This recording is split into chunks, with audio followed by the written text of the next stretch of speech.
to prove.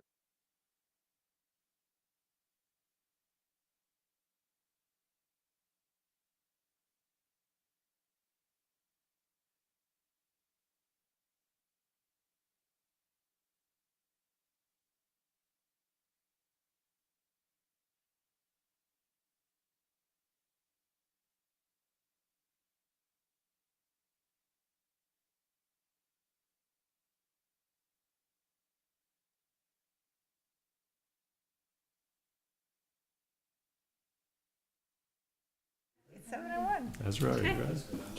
John. Ready. Ready? Oh, yeah. Do you need my guess? Yeah. Yeah, let's do it. You're confirming everybody's readiness. Sorry. To the flag of the United States of America and to the republic for which it stands, one nation, under God, indivisible, with liberty and justice for all. Okay. President Clements, Here. Vice President Valentine, Here. Trustee Headland, Here. Trustee Clementson, Here. Trustee McNow. Here?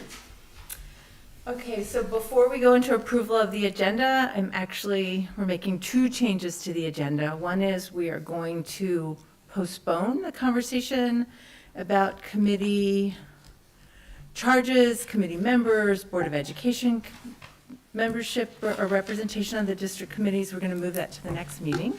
So that's coming off.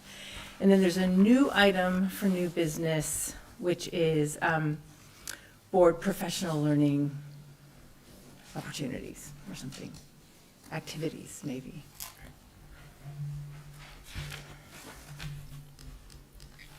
All right, so So, recommended action. be it resolved that upon the recommendation of the Superintendent of Schools, the Board of Education hereby approves the agenda as discussed.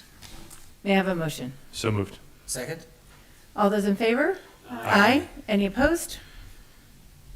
Okey-doke. That's me. All right. The next Board of Education meeting will be held on October 3rd, 2023 at 7 p.m. here in the middle school, high school library of the Haldane Central School District. In terms of board president comments, I'm sure Dr. Benante will speak to this later on. But, this afternoon, we all received an email stating that Haldane High School has been named by the U.S. Department of Education as a blue ribbon school. And so I pass my congratulations along to Mrs. Sniffen, the faculty and staff, and the students for that recognition. And yeah, I think it's really great. And that's what I have. Thank you, Peggy. Yes, and that my remarks are centered around that recognition as well. The blue ribbon recognition is a very special accolade for a school district to receive and really reflects what is a community-wide effort to educate its students. Haldane High School has received this recognition once before in 2016. And I just want to start back that this isn't something that comes out of the blue. We're invited to participate in the application process. New York State notifies us that they are actually submitting and recommending us to the Department of Education as a potential honoree, and that begins an application process. And Mrs. Sniffen facilitated that application process with her teacher leaders in the building. It's an invitation to speak to how your program is organized at the high school, what the guiding philosophy is for each department, and how you work collaboratively between the leadership of the building, the leadership among the teachers, as well as with parent leadership to arrive at particular outcomes for students. And we were recommended for exemplary academic achievement among our student body. That application process is extensive. The state reviews the materials that were submit to them, and then in turn reflects some things back to us if needed for continued review. And with that, we get this idea as we go along the process that we're going to receive the recognition, but that formal notice doesn't actually come until today. So we are honored to be recognized by the United States Department of Education this afternoon. And I think the award, just in reflecting upon it, obviously our students do outstanding work, thus the notation for exemplary student achievement and our academic achievement. And our students, we know, take their coursework very seriously. That's something that's evident. You have the opportunity to meet our students periodically as a board, and you can see they exude a level of academic excellence in many ways. Yet behind that is the support of their parents and their families, their caregivers at home, who set the conditions in the home environment for their children to thrive. Also, the work that our faculty does to engage our students in a supportive manner, to provide additional support when necessary that's embedded into the high school's schedule and just way of being. And behind that is the administration, the school leadership, and the staff, the support staff that set the conditions for all of that to occur. And it doesn't just all occur at the high school. While the high school is receiving this recognition, these are skills or dispositions or habits, if you will, that are cultivated both in the home and in the school from the time our students enter. So it's a team win, but certainly I know Julia's here this evening, and certainly Julia and her staff and the faculty and staff of Haldane are very worthy of this recognition, and I'm personally just honored to be a part of it in some way, and really congratulations, Julia. And at some point over the next coming weeks, we'll find a way to appropriately celebrate the high school. We were very, as Julia will say, very cognizant of the fact that we had an idea, but we weren't formally recognized yet, but that good news came today. So, and I'm happy to share that with the community this afternoon. Moving on from that, I really would just turn things over now to Dr. Cation, who's going to introduce our guest from PCG. And Dr. Cation, as you're coming up, and I think we have a guest online, Matt. I just want to set this up that the board had provided funding last school year for us to engage in an audit of our special education program. As Dr. Cation came in, and I heard Dr. Cation say this earlier, and I just want to hold on to that we're learners. That's a core value in our work. And periodically, we want to step back and seek the expertise or guidance from a supporting organization or group to reflect back to us the practices that we're embodying that align with our values, and also to reflect back to us what different ideas and strategies we could be employing to best support our students. And that's what we've done here. So, Dr. Cation, I'll turn it over to you at this point, and I'll step aside. Thank you. Thank you very much, Dr. Benante. President Clements, Vice President Valentine, trustees, thank you for your time. I'm actually quite thrilled to be at this point because, as you know, we've embarked on this process, and it was a thorough process. I'm really proud of our faculty and staff here at Haldane for the time that they put in, being willing to share their points of view. They were open, they were honest, they were vulnerable, and let people come into their classrooms. We also had some really terrific support from the community and input from parents, so just wanted to express my gratitude for that, and for the support from our leadership team. So we have a fantastic team from PCG here tonight, who they're going to introduce themselves specifically, but we have Moria Ulick, we have Dr. Jennifer Baribeau, and on Zoom we have Matthew Scott. And so they're going to lead us through the presentation, but there'll definitely be some opportunities for you to ask some questions, and I'll be explaining some of our next steps that we take from here. But all in all, as Dr. Benante said, we do a lot of things really well here, and we're doing a lot of things right, and we've already started a lot of, I think, some really great initiatives and projects, but it's always important as learners to say what is it we can be doing slightly better. We're all, congratulations to the blue ribbon status, but we're engaged in an equity process here. We want to be excellent for everyone. So thank you all, and without further ado, I'm going to turn it over to PCG for a summary of the audit.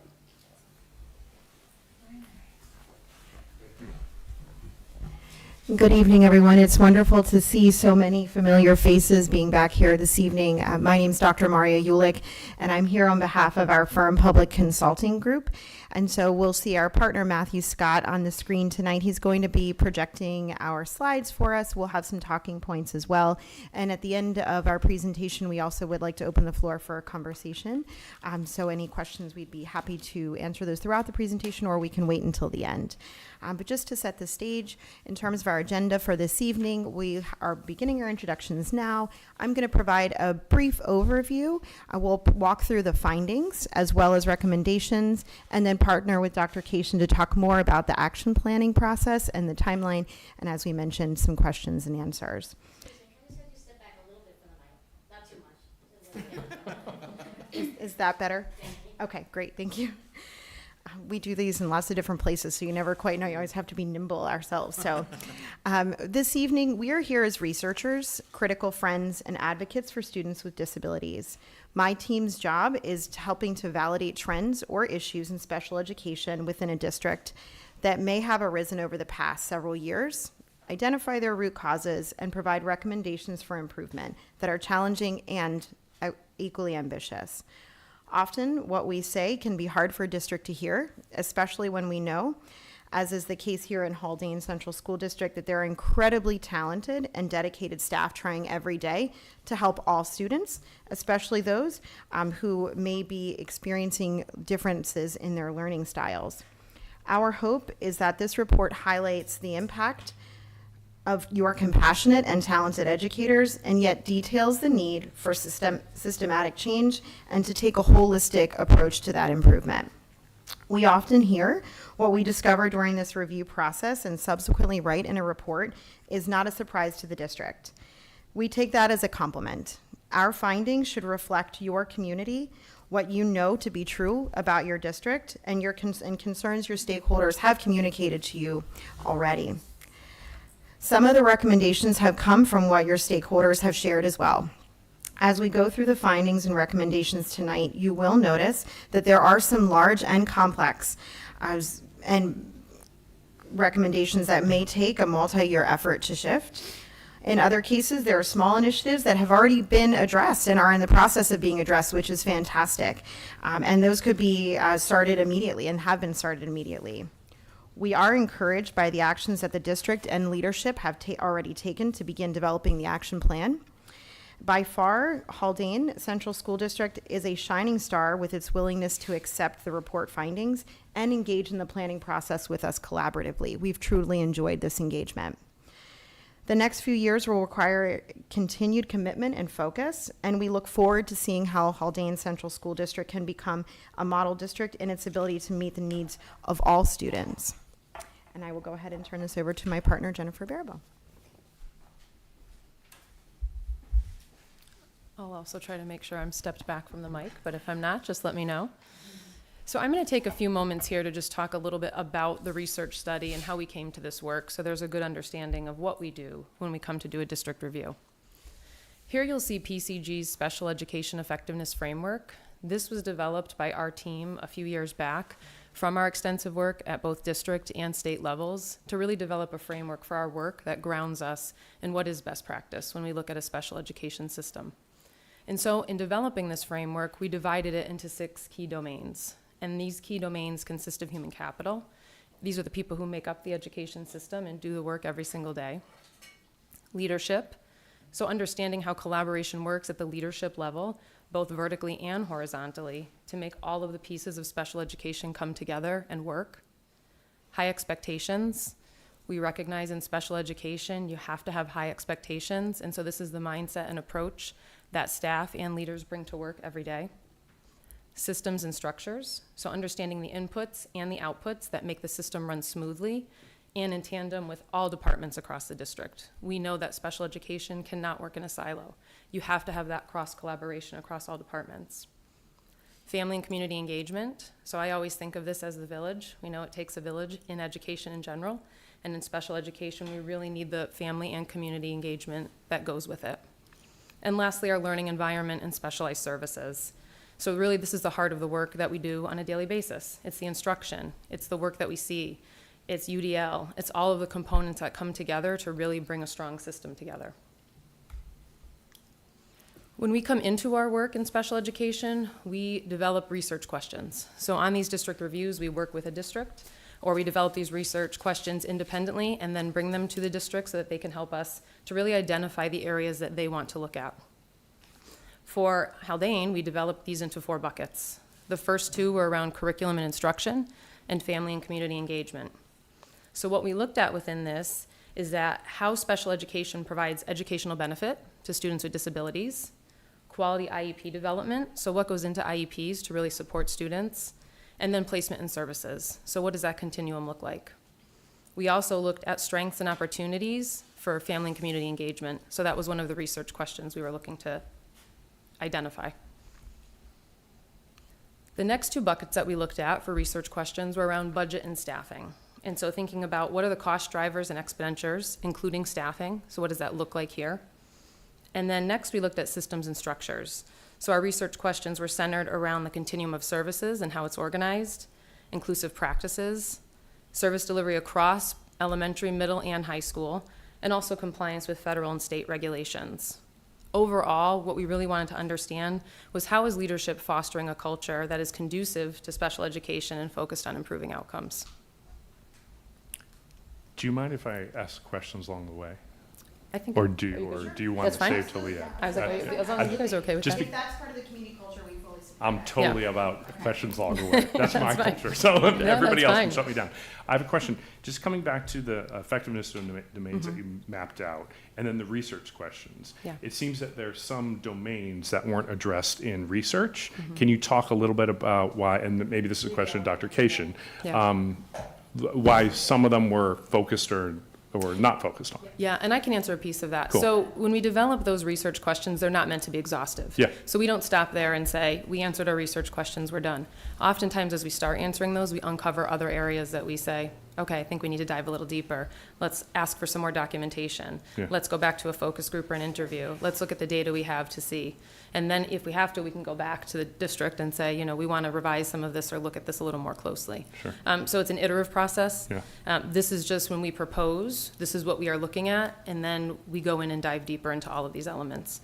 So I think what you'll see in the findings and recommendations is that all elements of that special ed effectiveness framework were addressed. Okay. But these were just kind of those guiding questions we grounded that in to start. Okay. Does that make sense? Sure. And I don't know if you have. Yeah, I'll just add to that. Yeah. So yes, I think that it would, we had to really narrow down what we chose to focus on Yeah. as a district. So it would be prior to even hiring PCG. Yeah. I did a lot of listening and learning, especially since I was new here, to see what were areas that were sort of priorities or areas that we should want to focus on. So an example would be, we really could have focused on IEP development and writing, but we decided not to do that right now. Not that we don't want to tighten up on that area, Yeah. but we felt like we could manage that. I was really more interested in a bit of a systems perspective. Okay. And so Oh, that's right. we developed those guiding questions based on that piece. Okay. Thank you. Appreciate that. So looking at our methodology, we use a mixed methods research design for our reviews, and this combines qualitative and quantitative information into a single study. It involves collecting and analyzing data to better understand the phenomenon we're looking at and answer the research questions that we referenced in the previous slides. By using this mixed methods approach, we're able to identify trends and themes across the system. And we also look at multiple data sources that we triangulate. So we developed our findings and recommendations that are referenced in this report aligned with the district's areas of focus and also knowing we're bringing best practices in special education to this work. To give you an understanding of the data collection component, for our focus groups and interviews, there were 12 focus groups and interviews that contained over 45 participants total. 2 in-person student file review focus groups, so there were about 6 or more participants that worked with us around that, looking at IEPs and helping us walk through how an IEP is developed here. We did stakeholder surveys, so we had 34 parent survey participants that responded, and we had 59 staff survey participants that returned the survey across the district. And that staff survey included multiple roles. It wasn't just special education. We had a variety of responses to that. For classroom observations, we visited all 3 schools, and we visited about 4 to 6 classrooms per school. And then we looked at over 20 district documents and data to really see kind of what does the district have for policies and practices, what does the standard operating procedure manual look like, what do budget documents look like. So we really had a comprehensive review of data and document analysis as part of the work that we did. With that, I will turn it back over to my colleagues to go through our findings and recommendations from our report. Great. Thanks, Jen.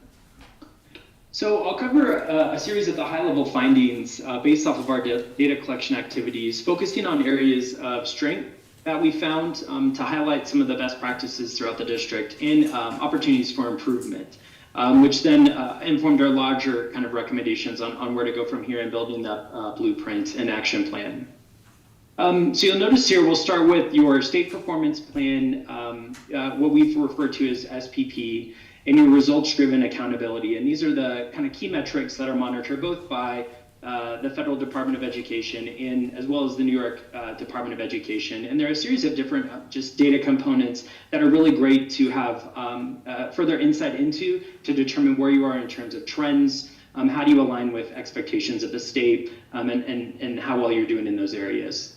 So you'll notice on both the strengths and the opportunities of improvement, education setting coming up multiple times in different kind of contexts. So a strength here, when it comes to students who are spending 80% of their day or more in the general education setting, HCSD had a higher percentage of students compared to the state average.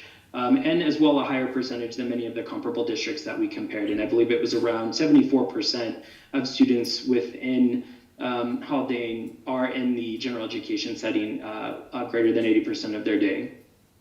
Graduation rate. When we looked at comparable graduation rates and throughout the state, we recognized that Haldane had quite a high graduation rate for the data that we analyzed in the time period that we analyzed.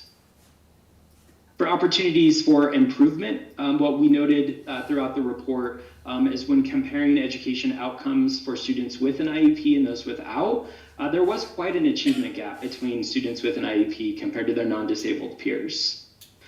We looked at risk ratios in a series of contexts here, and risk ratio is a formula that the state does employ. It's also endorsed by the Department of Education at the federal level. And what it does is it's a mathematical formula that looks at your student population and determines the extent to which there is one student population subgroup that might be over-identified when compared to others. So we looked at both identification based off of disability type and race and ethnicity, and we found that Hispanic students were about 3.2 times as likely to be identified in the disability category of speech and language, and close to 3 times as likely to be identified with another health impairment compared to other race and ethnicity groups that we analyzed that data for. Related to, and I will say with one caveat regarding the risk ratio analysis that we did, it wasn't designed to replicate replicate what the New York State Department of Education does in holding the district compliant. What it was is one of those kind of formative types of assessments that we can look at and regularly reviewing data on an ongoing basis to help further spot any types of trends or areas to be concerned about. So I want to caveat that it's not to necessarily replace that process, but it's certainly a trend analysis that's valuable to look at and can help inform larger practices. When looking at risk ratios for education students, we throughout the data that we did analyze, Hispanic students were about 2.5 times more likely to spend less of their day within the general education setting, specifically in the setting of 40 to 79% of their time. And that was quite above what their comparable peers were throughout our analysis.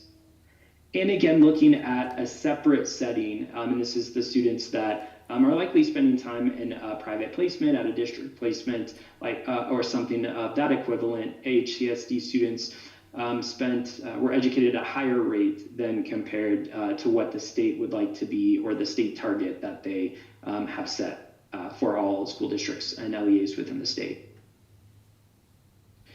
So this is just a snapshot of some of the trend data to both highlight one of those strong kind of achievement gaps. This is really looking at, we did combine grades 4 and 8 looking at math.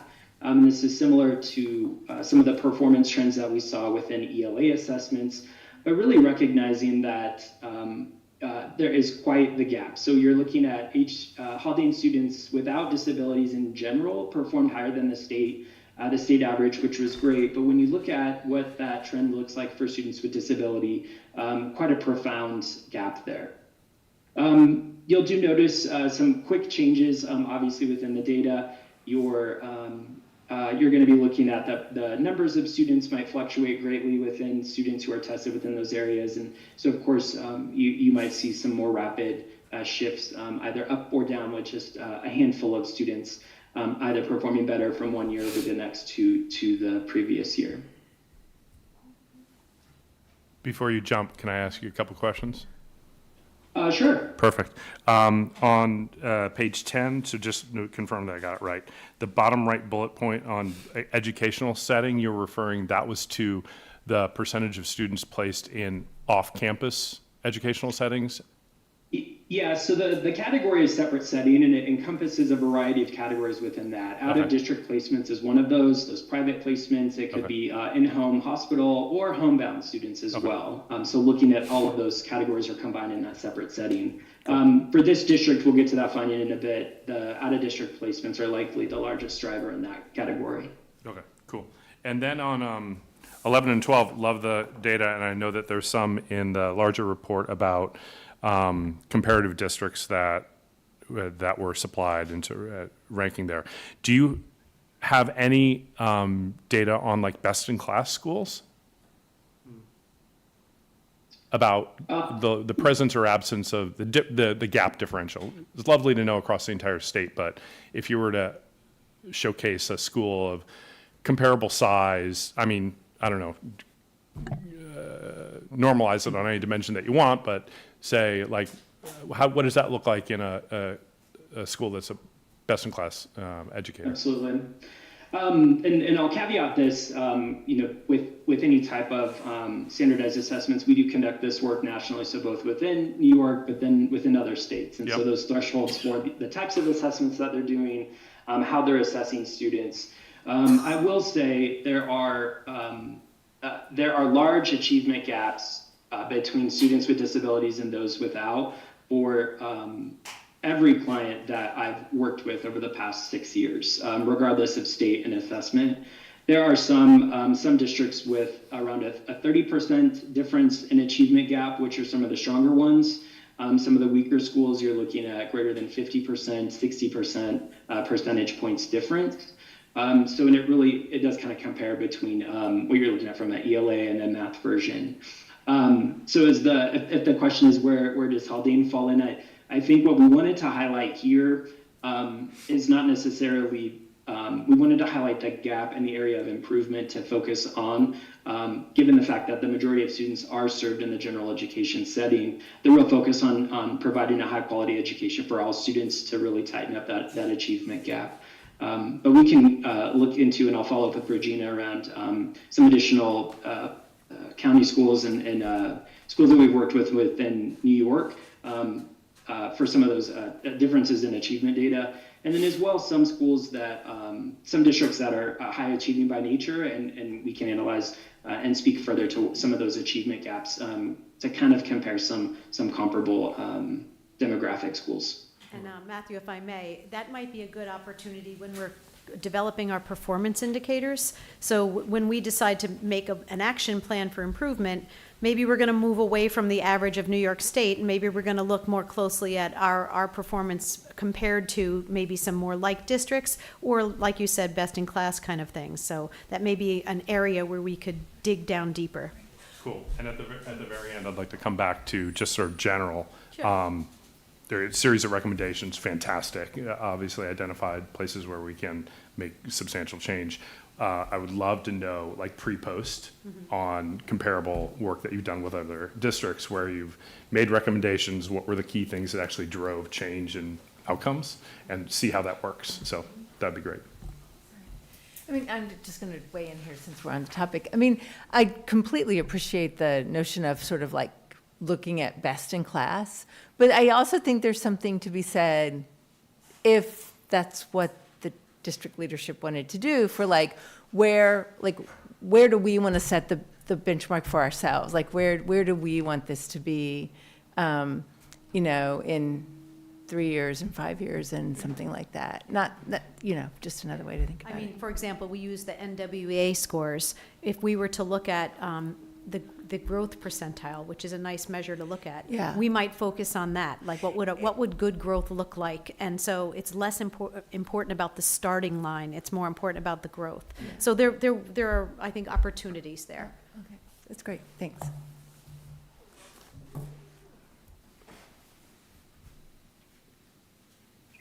Great, thanks.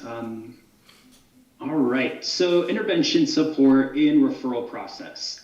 So we did take a look at the overall structure that you have in place for your multi-tiered system of supports. We did find that it was well established. There was a framework in place, procedures, guidance, entry criteria, intervention resources, progress monitoring strategies. Those were all identified, which was a great starting off place. We don't always see that having such a strong foundation. When it came to confidence in special education processes, we found that Haldane staff consistently felt that they were fluent in special education processes, either from the referral process all the way through the IEP development process. So they certainly felt confident in what those processes were and knowledgeable about them. When looking at some of the areas for improvement, you'll notice here we did highlight the fact that related to the MTSS process, the transition from intervention support to identification or to a special education referral, that there was an opportunity for improvement in that area. Really kind of looking at possibly timelines or what it looks like from timeliness, or feeling maybe that the process might be cumbersome. Related to educational evaluations, we did hear from stakeholders as well as our data collection process that educational evaluations are not consistently regarded as high quality or necessarily timely. So we definitely heard from stakeholders that parents are oftentimes seeking private evaluations in lieu of district initiated evaluations. Great. Okay, special education leadership. One of the areas of strength was the new People Personnel Services leadership change, which has brought a refreshing change in culture and a positive impact throughout the community. What's that? I'm sorry. We skipped a slide. Oh, I think Matthew, you might have gone ahead a slide. Specialized services and support.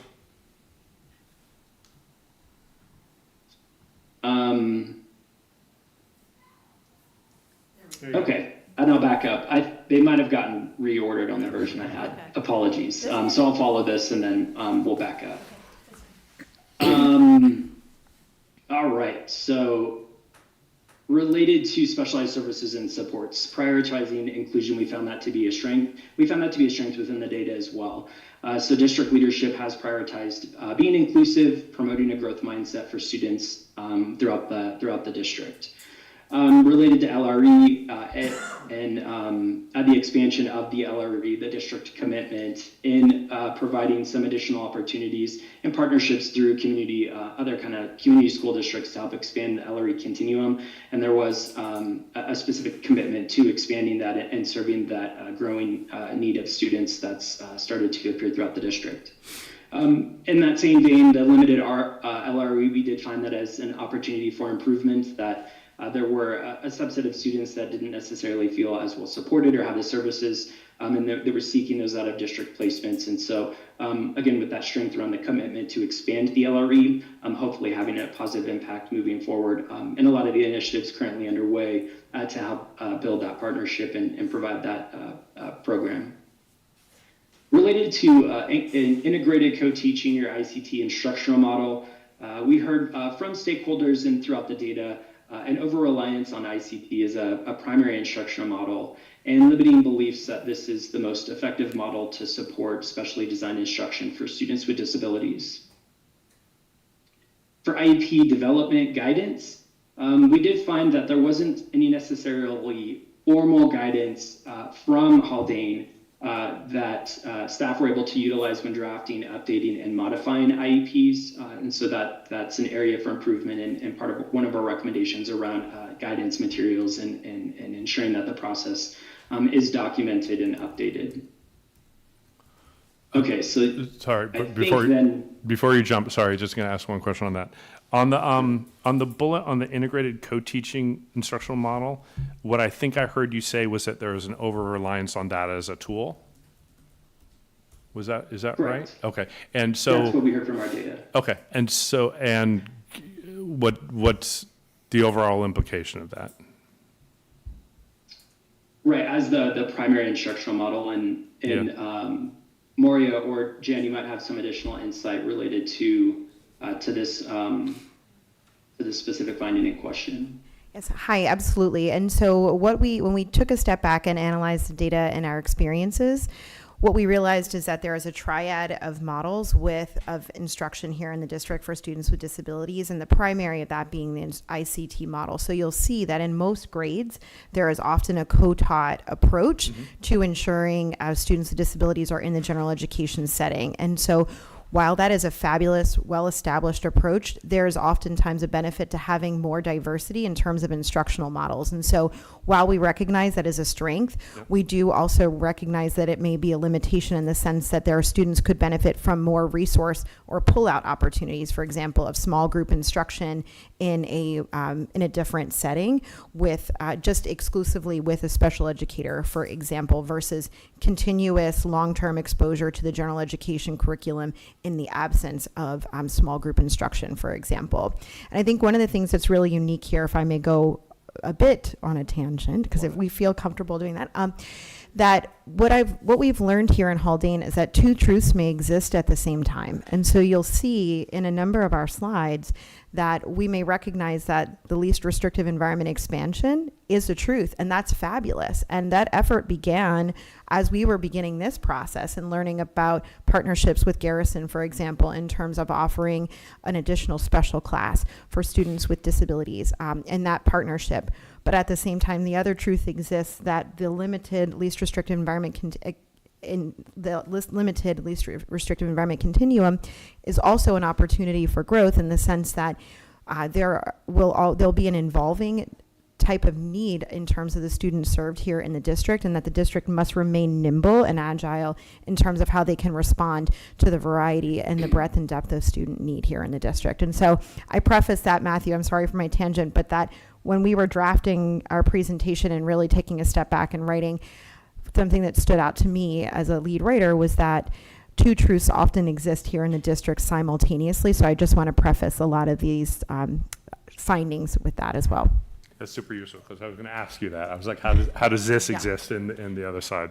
The other, what are the other two points of the triangle? So you also had resource room pullout. So there was that pullout instruction, and then also small group instruction in the classroom as well too. So cool. There was that triad model, and that's fabulous because so many students benefit, those with and without disabilities, from a variety of instructional models, and the district has already begun exploring a variety of instructional models as well too. Thank you. Thank you.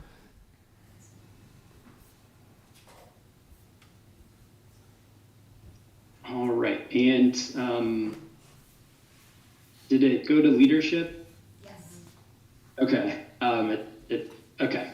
So to recap, the highlight here within the leadership slide was the focus, the new pupil personnel services leadership, bringing in a new and fresh perspective and helping to improve the overall culture throughout the district and being well received.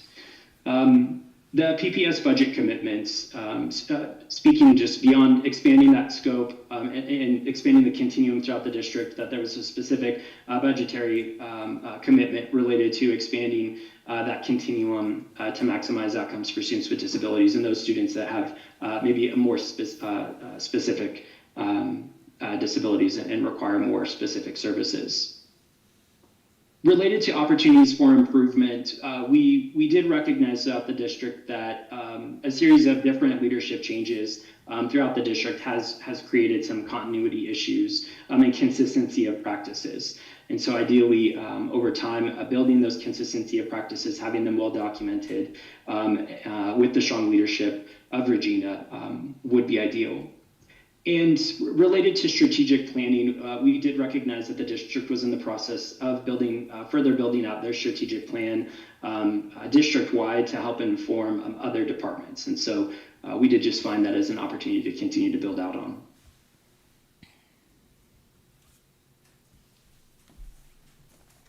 Great. Related to family and community engagement, we did recognize that you did have engaged parents.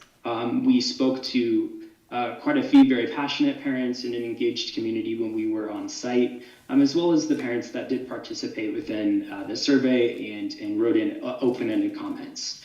The Learning Differences Committee is also a strength that helps parents participate and provide guidance to the district related to special education programming.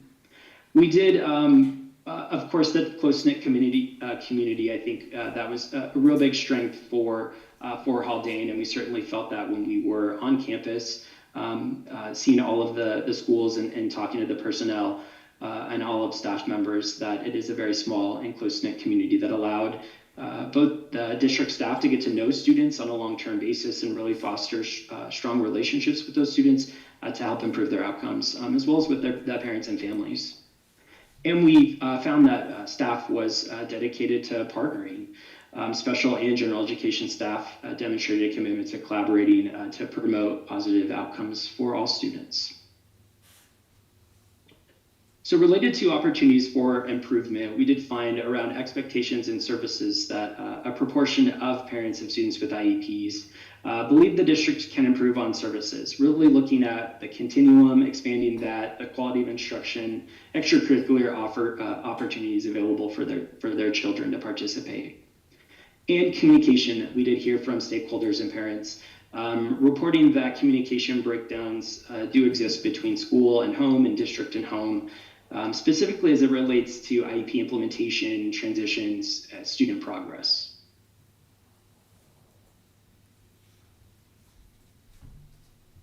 Related to budget and staffing, student-centered budgeting. We found that to be an area of strength.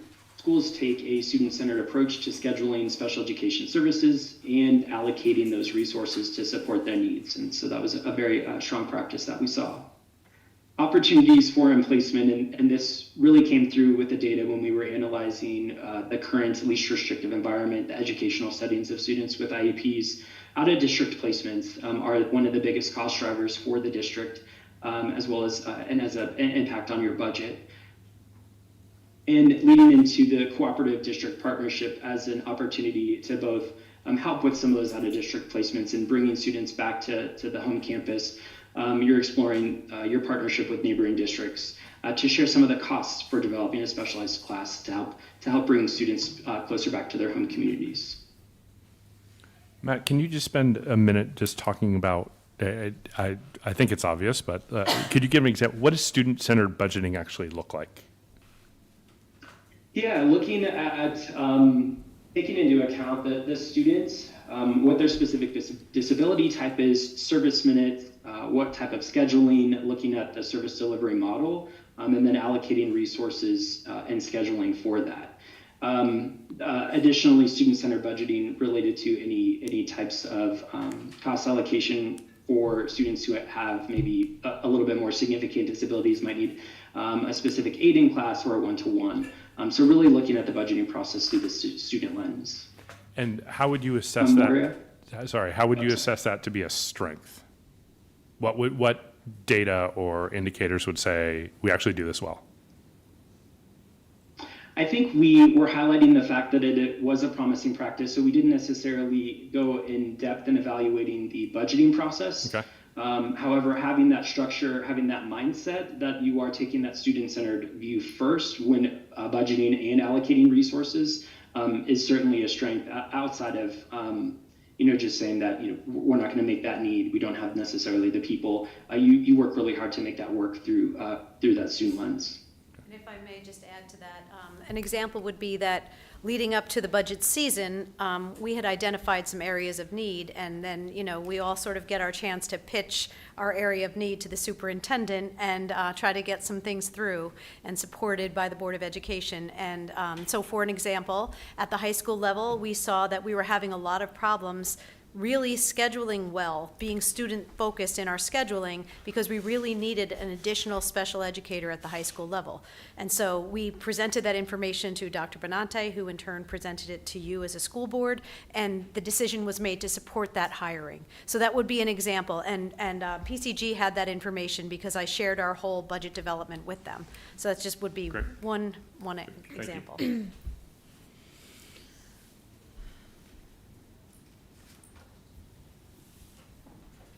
Great. Well, Dr. Maria Ulick, if you wanted to take over the recommendations. Excellent. Thank you, Matthew. And so if we will begin transitioning now to our recommendations roadmap, and as you'll see, we really want to preface this by saying that our recommendations serve as a roadmap to address areas of improvement, and that they are both interrelated and will require a significant investment on behalf of the district. And so as you'll see when we walk through the 9 recommendations that were issued, they all are presented in a way that reflects the connectivity to each of those recommendations. Sorry. I will get this right tonight. So here we go. Thank you.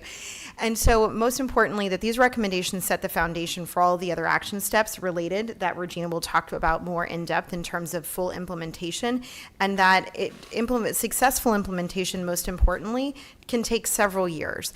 And that begins with the thoughtful understanding of why these recommendations were issued, through the action planning process, and then finally a district commitment to long-term implementation to actually see sustainable growth.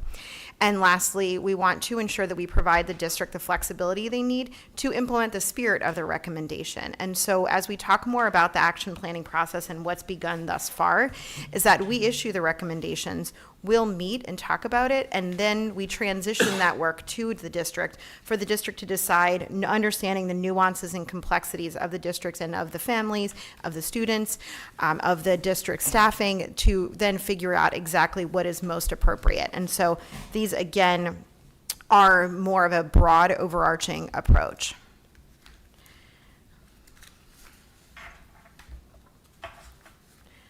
Excellent. And Matthew, if we could go ahead and click to present all of those together, that'd be fabulous. Thank you. And so I thought long and hard about how should we present these. Should I read off to you exactly why we issued each of those? And then I thought, I don't believe that would be the most relevant way to really address the connective tissue that exists amongst all these recommendations. So we thought we're going to take a step back and really present this from the lens of why these are relevant, and most importantly, why they all are connected amongst one another. And so if we look at number 1, really that is the biggest overarching approach for you as a district. What is your collective vision around the special education? How is that reflective of the community culture and values in the district? But most importantly, what anchors the work for everyone here? What anchors your perspective as a school board to those serving in the buildings, to the parents that are here this evening, and most importantly, in ensuring equitable and comparable experiences for students with disabilities here in the district? And so one of the things we learned is that inconsistencies in practice, but also how those practices are documented and how those exist, what those look like in practice, can be fundamentally different for students depending upon either campus or classroom culture, et cetera. And so what we learned is that there's an incredible tenure of staff here in the district, but in the absence of clear documented processes, staff may be existing in well-intended but a historical perspective in what they believe to be true, if that makes sense. And so what we're most recommending here is that you anchor your vision for special education, and then you transition that into strong instructional practices. And what that will ultimately look like is if you transition down to number 8, the development of a special education policy and procedure manual that exists in a way that everyone can speak to what those processes are, and then have a shared expectation in terms of experience. And so as we talk a little bit more about these, you'll see we'll transition from 1 down to 9, perhaps back to 5, but again, recognizing that these all function as connective tissue within a practice within a larger district. There we go. Make sure I have my notes organized here, so just a moment. And so another big piece that we talked about here this evening, as we talked about the two truths may exist at the same time, is the understanding of the least restrictive environment continuum. And so with the expansion of that and the increase in the instructional models, that's going to be really important to ensure that the district is both agile and nimble in serving students with disabilities and the manifestation of their disabilities over time. One of the strengths of the district, as Matthew mentioned, is it is a small, close-knit community with engaged staff and parents. At the same time, that can be an inherent barrier in the sense that there's just a limited number of types of classrooms that are available, for example. And so how does the district staff, budget, train, and structure its resources in a way that allows it to be nimble over time to serve a variety of students as the district may experience change? And so that process has already begun, but a hallmark recommendation here is to always take a step back and think, are we making staffing and hiring decisions of a person, for example, that can serve in this role this year, but may be able to serve in a different capacity next year? Is a classroom structure that we have now reflective of student need? Can that eventually evolve for students who are older, for example, of similar need, or does that need to shift maybe to an early childhood setting in the future? Again, really, that's the biggest piece of some of this connective tissue, is that if you have these established practices, you're going to be able to be nimble in order to serve a variety of students over the years. And then lastly, when we think about implementing high leverage practices and evidence-based practices with fidelity, that's an overarching recommendation here that's reflective of all of these different components that are highlighted. And that really is targeting the achievement gap between students with disabilities and students without disabilities here in the district. As you can see, that was a stark difference in two hallmark components of ELA and math. And the district is structured in a way that you can move forward and see outcome progress, but it's in ensuring that you're having a variety of instructional models, that your least restrictive environment is expansive enough to serve a variety of students, but you're also implementing universal design for learning, for example, and that really is a high leverage practice that allows strong instruction regardless of a setting that a student may be in or a type of classroom that a student may be in as well. And so really, from that lens of our recommendations roadmap, I'm happy to answer any questions you may have here, but we also would be turning it over to our partner, Dr. Cation, to talk more about the action planning process. But I'm happy to answer any questions anyone may have.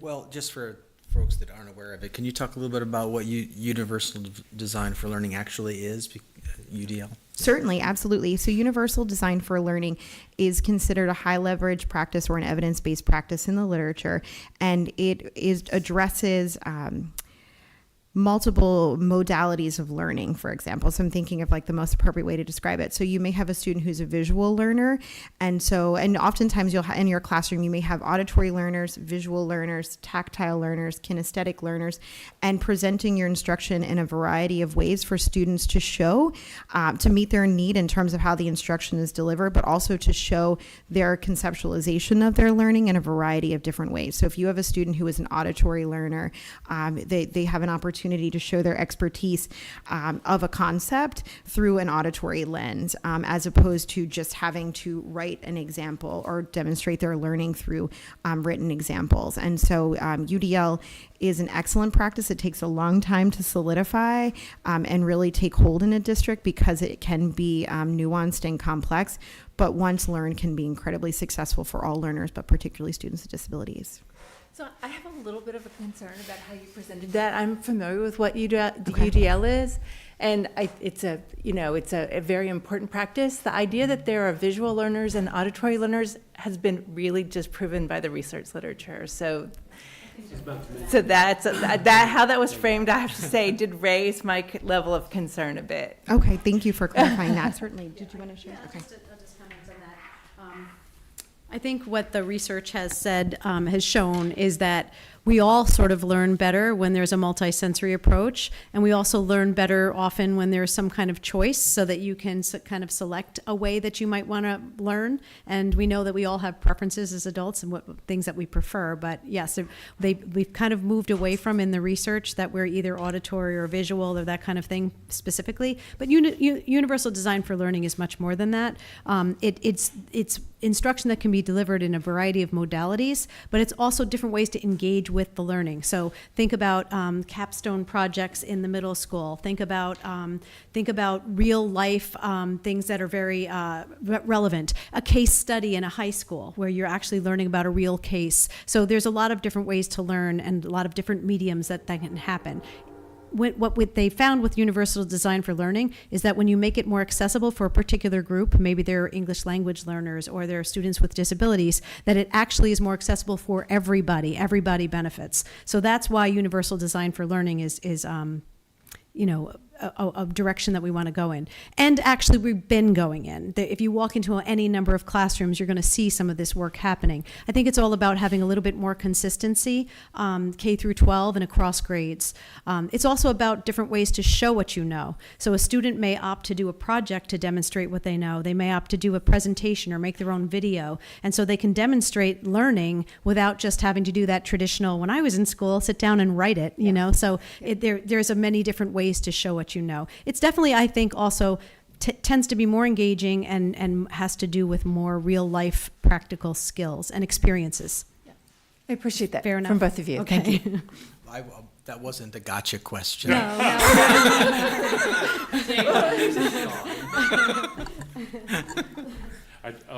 appreciate you asking that, because I had a couple questions about many of these. I think I can parse out what they are. What's wrapped up in number 9, expanding the role of special education and student services staff? So what the recommendation for number 9 is thinking more creatively around how staff can be deployed. So the understanding of the capacity, the staff member may serve as a resource pull-out capacity for 1 year, and that if needs shift over time, that same special educator, for example, could be a co-teacher in another classroom in the following year. So just thinking more creatively about how staff can be deployed. And I think we've even started to talk about that recently. I think Dr. Benante and the administrators have looked at that, like recognizing as a small district that it's in our best interest to hire people with multiple abilities, and actually to be really clear.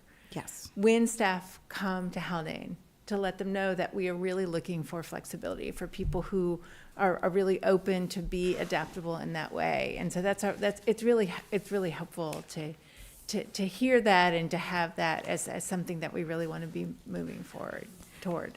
And I would agree, Dr. Clements, and I believe that work has already begun in what Dr. Cation said around how, they're thinking about approaching this work moving forward and thinking through some of the agility required in order to meet a variety of student needs. And we're enormously lucky in that, given the hiring shortage the teacher shortage that you hear about throughout the country, that we're not experiencing it really. So we often do really have the choices, and it is something that we're really both, really fortunate. And I think that's a really excellent point to bring up as well. Throughout the review process in other districts that we may work in, we oftentimes do find that hiring shortages significantly impact the success of students with disabilities. And a strength here for certain in Haldane is that there is no particular position, for example, that remains unfilled for an extended period, or a particular role that remains unfilled for an extended period of time. Yeah, no, I appreciate that. Thank you.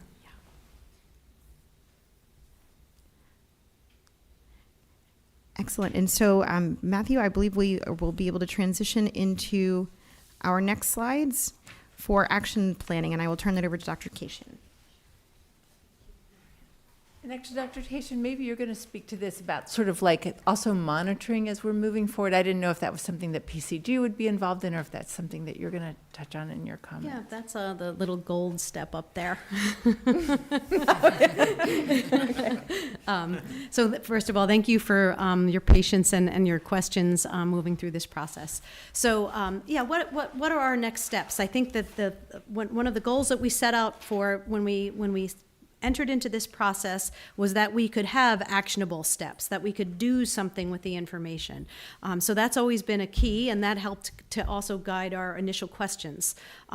So the next step is that we're going to engage in some action planning. We've actually already started that in a sense that we were able to have a session with PCG, and they provided us with a very useful template to take each of those recommendations and to map out how we might move the needle and how much time would we need for each step, what resources would we need, and there's a really nice Excel template that we started to populate.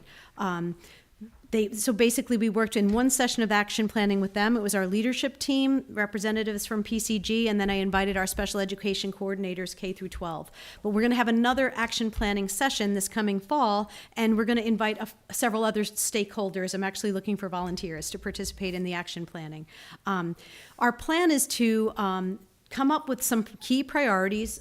Moria kind of suggested that there are some overarching themes. There are some bigger drivers that if we tackle some of those things, like establishing a clear vision, that there will be a trickle-down effect, and that will lead to some other improvements. So we're definitely working on right now prioritizing those drivers and then mapping out an action plan for the next several years. The good news is that we're really in kind of an explosion of change right now at Haldane in terms of some amazing things happening.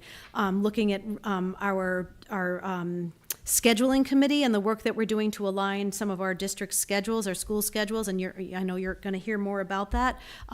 But some of that is going to make our staff able to be more nimble, which in turn will serve students better. We're also adjusting our coherence plan, and we have a campus master plan. So some really good things are happening right now. It's actually a really exciting time to be embarking in this work.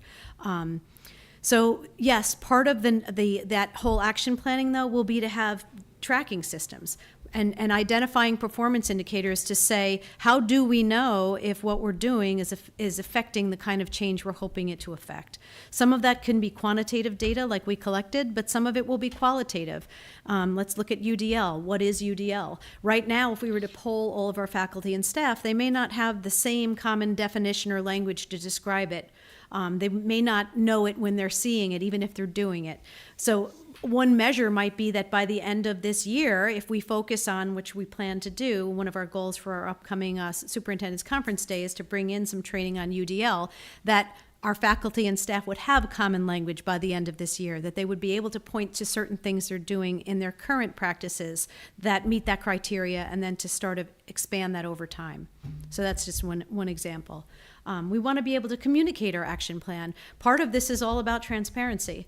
It's all about, what is it that we're really doing well? What areas do we need to tweak? And we want it to be an open process. So communicating that action plan is going to be important.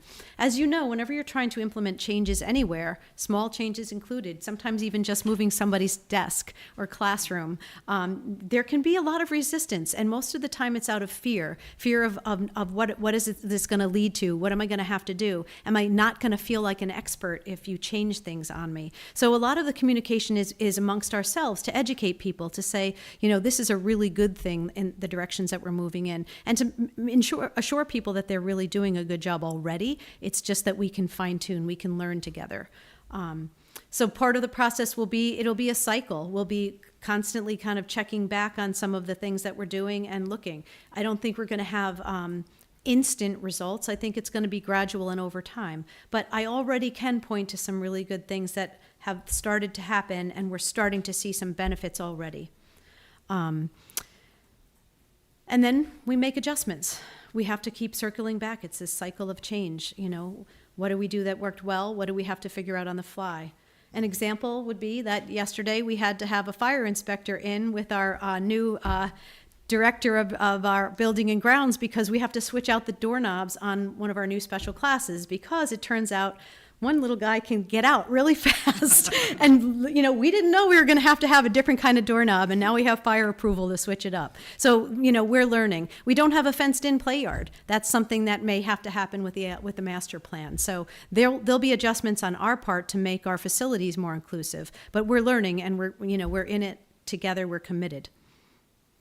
You brought up the end there, since we're sort of in the process of dealing with the campus master plan. I'm curious if any of the feedback that we received in the audit as supported or sort of required us to rethink any of the phasing, or what do you think the impact might be and how that conversation might go? Yeah, I think we're definitely onto something. You know, when we talk about a student center where there can be sort of alternative spaces to learn, even just a place to go. If you're a student that gets overwhelmed by sensory information, where do you go? You know, so having an outdoor classroom, for example, to have that student center, prioritizing space for mental health. Actually, we're looking at different offices, but that will result in better services for our students. So I do think, you know, all of those kinds of improvements, but we're also looking at maybe someday having an auditorium. So I think that could benefit a lot of our different learners. And Sean, if I can just speak to it briefly, I think, and I don't want it to distract master campus plan discussion, distract from the essence of this discussion, but there were significant renovations to the main building included in Project 2 that probably best align with the spirit of the question you're asking around how our support staff space is organized, where it sits in the building, and the actual amount of space that is available for related services, other supplemental support that we have.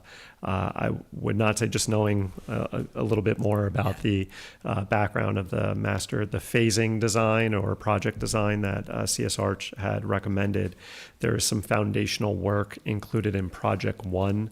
I believe they would point to that needs to occur first before we can move into reevaluating or reconfiguring how those spaces are organized in Project 2. I mean, to what extent do we think that the lack of space is a driver in some of what's going on? I mean, that's one of the things I kept wondering, and I don't know if that was something that PCG was in the position to evaluate, or if it was something that you all have had the opportunity. But I'll tell you again and again, I kept thinking, like, well, to what extent does the fact that we don't have enough space drive some of this? Not that that's the only driver. I don't want to make excuses. I don't think that was something that we tasked PCG to look at specifically, but I can tell you that even as we're trying to figure out classrooms, and for example, we have a social worker who's going to be coming in from the county once a week and helping us with social skills groups. We're already like, where are we going to put her? So we have the reality is that there is a lack of classroom space, and so when we think about if we're going to be having more special classes potentially down the road, where will they go? Well, we do have shared classrooms. We have some resource rooms that have to kind of juggle for space in the high school. So it's an issue.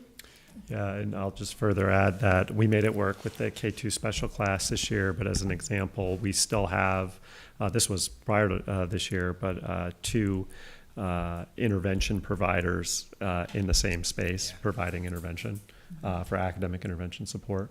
Our E&L support, while we balance push in and pull out, is also in a space that's shared with others. So, in an ideal setting, those are individuals who have their own office space to support students directly, so there's no interference, if you will, with another group that's going on nearby. But you'll find many of our service providers are working in a shared setting. Yeah. Ultimately, I would just say that I really am very, very proud of the delivery of our special education services, particularly with the relationships that our faculty and staff build with the students. They know the students so personally, and it's really an amazing thing, and it's rare. And so they're so committed and dedicated, and when they speak at a meeting about a student, they really know their strengths, they really know where they're struggling, and it's really, I think, no scores will show how strong those relationships are, and also I think how essential they are. Could I go back to a question around data collection. Could you talk a little bit about the nature of the work with stakeholders outside of the school? So working with families, there's a parent survey, 34 parent survey participants. What did that information gathering look like? Was it face-to-face? Was it just surveys? Matthew, do you want to speak to the gathering of the input from the families or community? Yeah, so surveys were administered electronically. Okay. And so they were sent an open link to participate in that and to provide their feedback through a survey tool online. We did conduct focus groups with parents. Those were conducted in person at the school. I believe actually we conducted 2. We did an in-person one and then we did a virtual one. Okay, thank you. That was about a year ago. I guess I was trying to reflect back on our time there. So, Dr. Cation or somebody, lots of recommendations, which is great. That range sort of from really big to sort of a little bit more tactical. Is the numbering any indication of sequence or priority? I didn't number them. I You're think they have some logic behind how they numbered them. Dr. Moria, you want to speak to it? Sure. So Matthew, would you be able to pull that slide back up for us, please? I have the visual in my mind, but I want to make sure I speak to it with accuracy.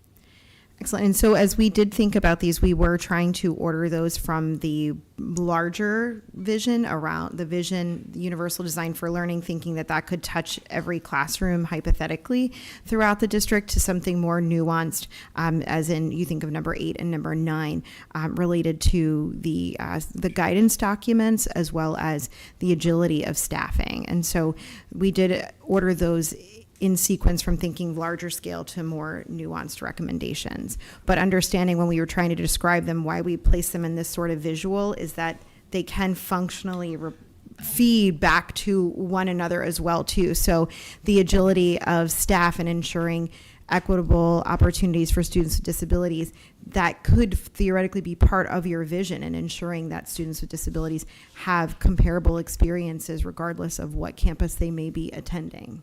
Awesome. Fantastic. Two sort of comments just in general. Dr. Cation, as you work on the implementation plan and the process for I would love to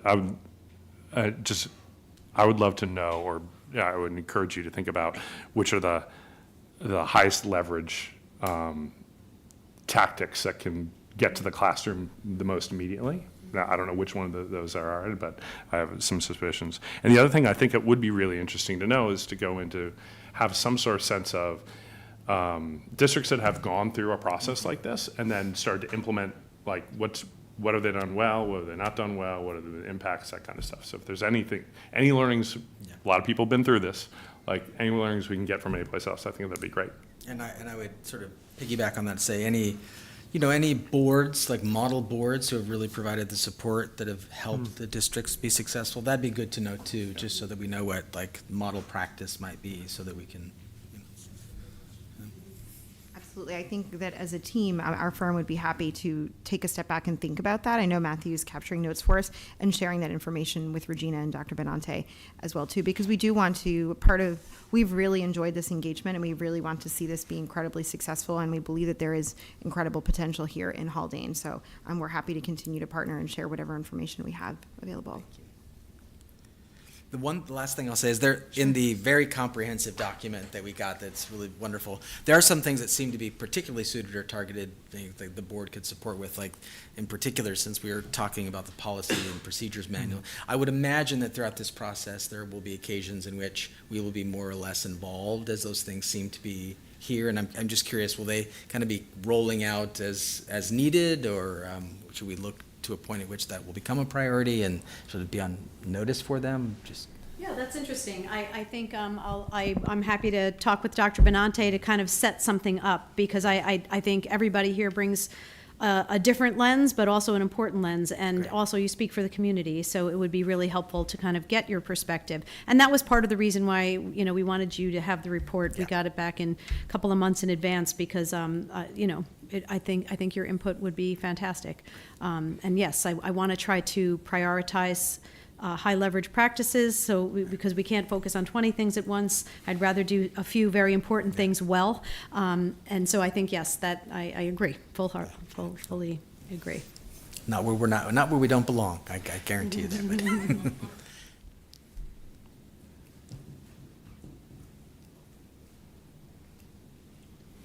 Thank you.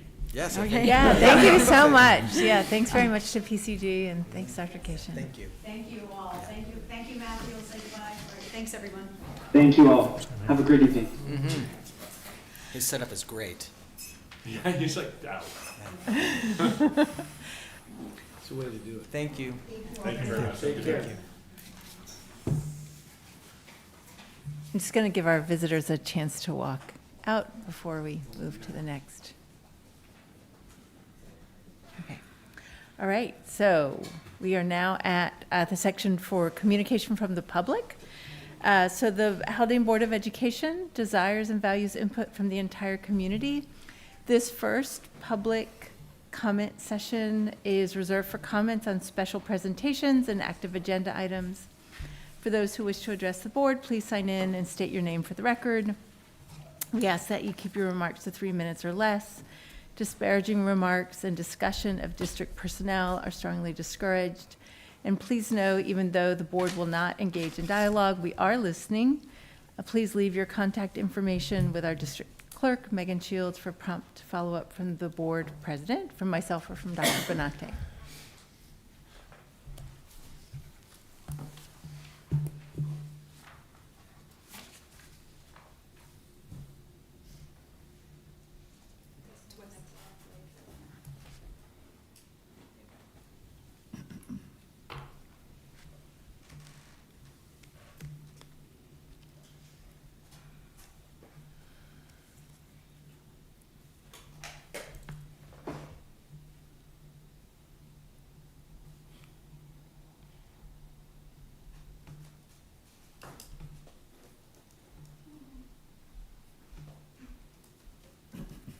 Good evening, everyone.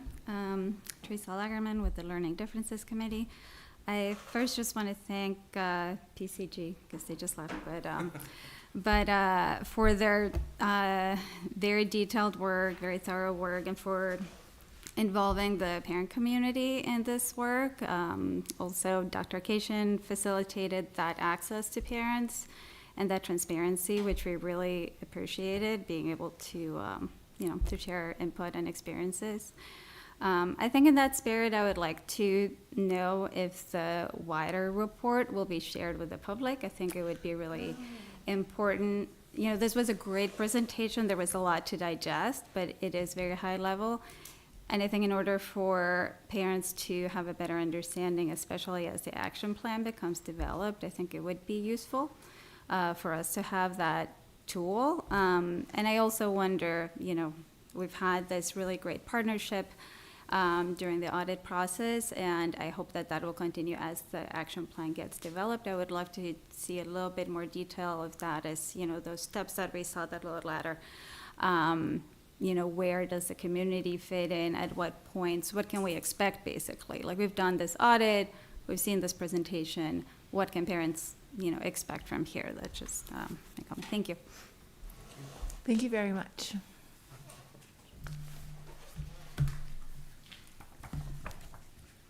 All right. So we're now moving into administrator information reports. So as a reminder, one of the things we talked about at the retreat was we get these really lovely written reports from the administrators every month. They're in public content. They're available to everyone. And out of respect for the time of our administrators, we decided, thank you very much,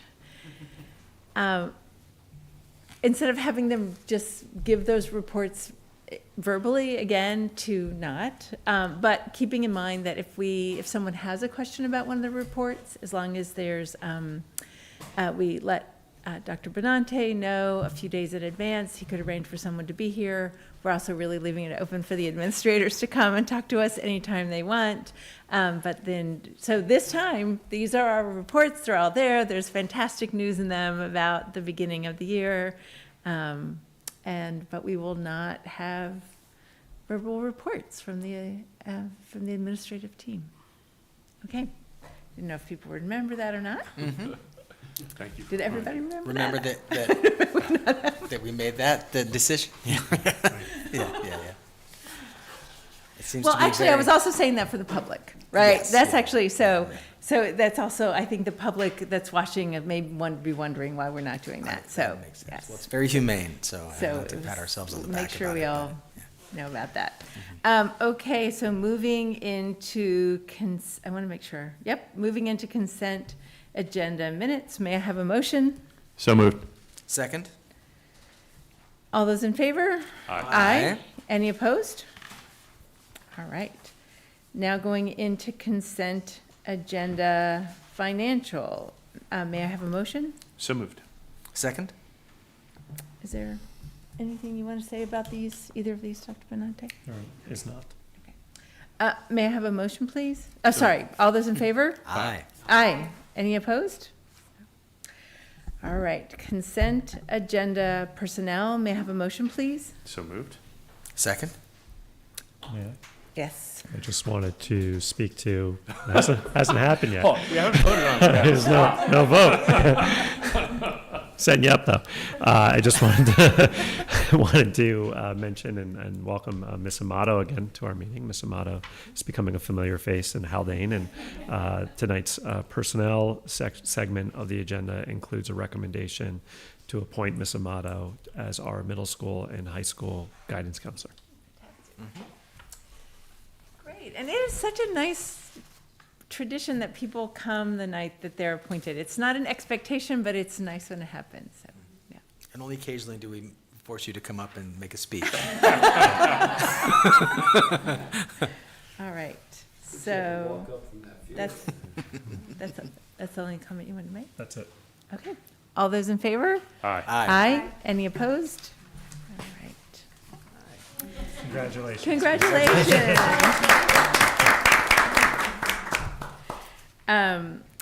A policy committee update. Basically, we're going to meet next month to continue the review of continue our own review of the policy manual, which is often enlightening. And now moving into unfinished business. Okay, so the first item on the agenda is the discussion of the Board of Education goals. As everyone knows, I shared a draft of them via email, and folks I know have read them and sent to me some comments. So what I left for folks earlier at the beginning of the meeting was a tracked changes version of these goals. And I think right now I think there's too many goals. And so one of the things we need to figure out is where to cut down. And there are different ways that we could potentially cut down without having them be goals necessarily. I'm going to go out on a limb and say that I think there's consensus about goals that we definitely want to keep that are in this draft, right? So for the public, there were 8 goals on the draft, all of which seemed important.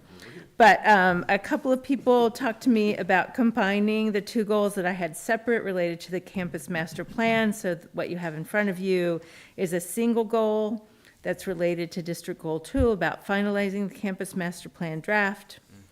The components for Project 1, determining whether to move forward for a vote, but then integrated into that is, instead of having it be a separate goal, is just with special attention throughout to fostering community engagement and education. So that's one set of words. If other people want to wordsmith that differently, I'm more than happy to make a change. But I think that's one we definitely want to keep.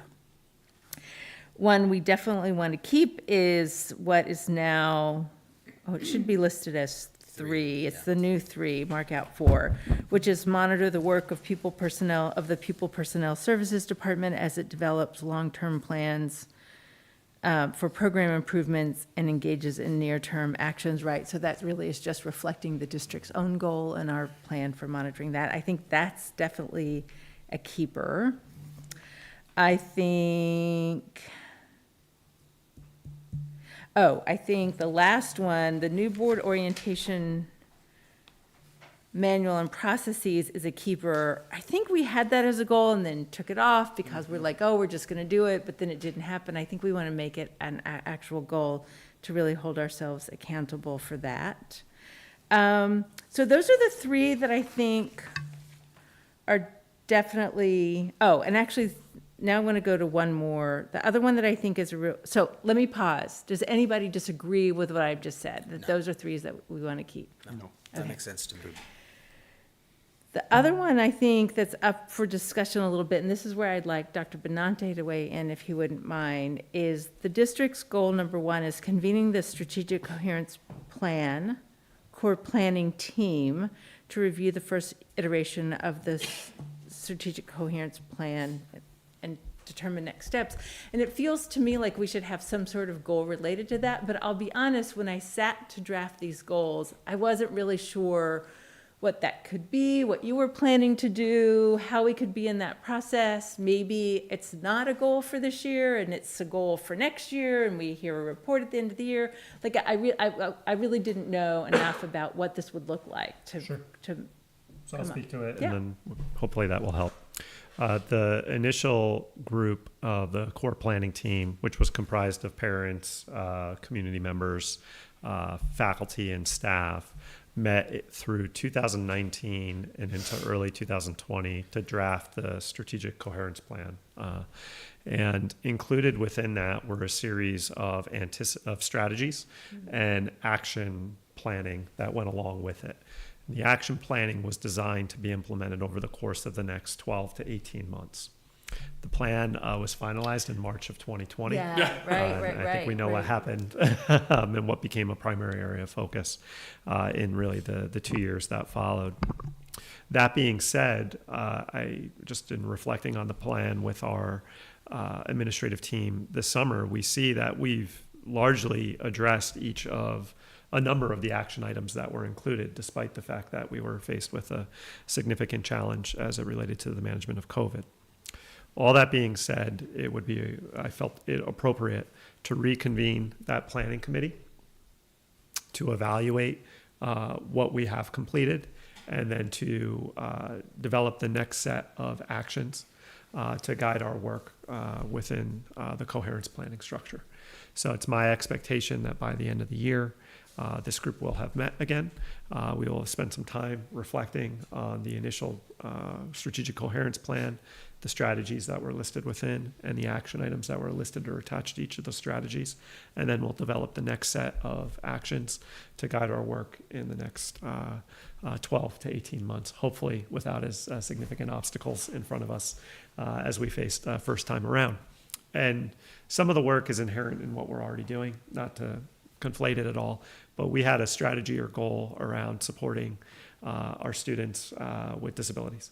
And obviously we've gone, I think, a bit further into that work than is even listed in the plan, but that will be part of that discussion as well. And how does that fit within the scope of all of the work that we're trying to do within our school district and with the spirit of creating a sense of coherence in our efforts. One last piece, we had board representation on that group. Jen was a part of that.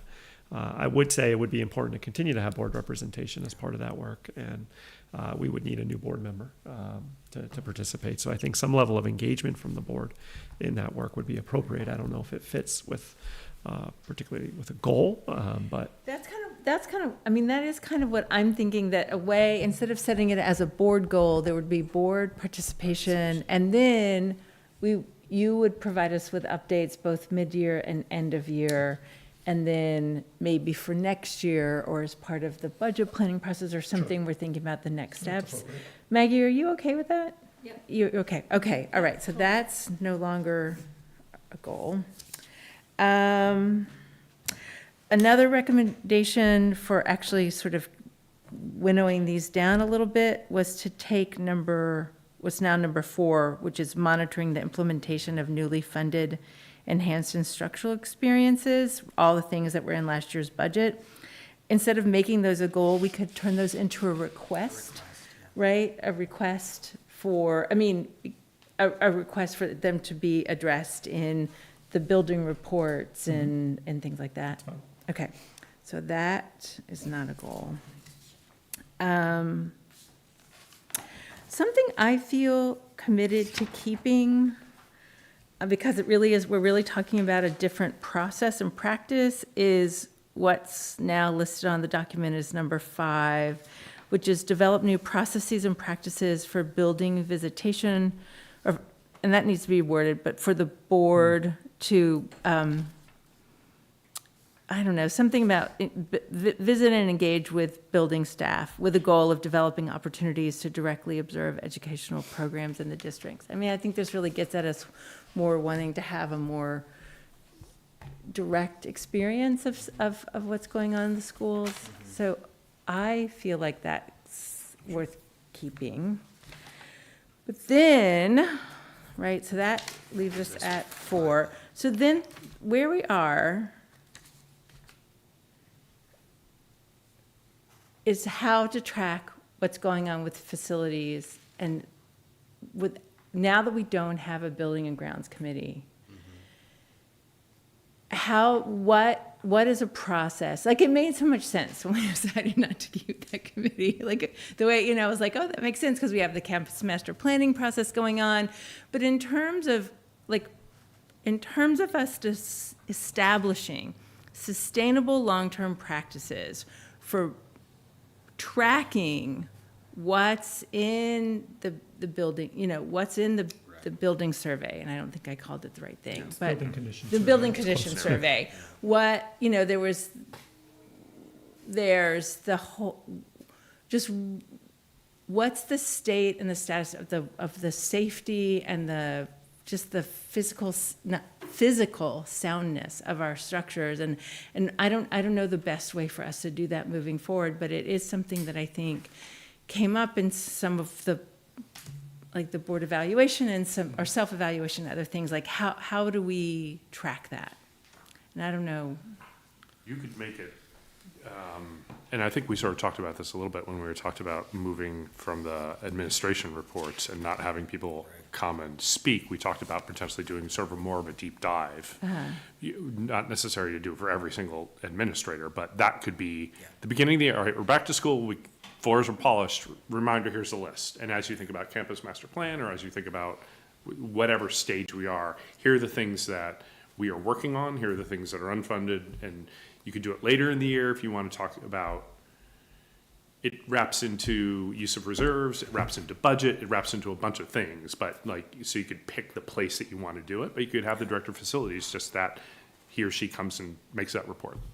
So to make sure I'm understanding, so we'd have like our facilities walkthrough, like we usually have at some point. Yeah. But that would also be an opportunity for the director of facilities to also both point out to us things that had happened that were going on, but as well as these are the things we're tracking, these are the things we're aware of that need attention. And I do recognize that some of these are in the campus master plan, but I think the feeling of at least some of us on the board was we don't necessarily want to step away completely from tracking that on an ongoing basis. Does that make sense to people? Like, I think back to that spreadsheet of the buildings and grounds. It's sort of, yes, it was probably the spreadsheet of death, but it was like sequenced and prioritized and all the, like, I'm sure that exists in some place, and maybe it's just like, or it's in somebody's head, and if it's somebody's head, it should probably be documented. And then it's like, we're addressing these are being considered in a campus master plan, maybe all of them, and maybe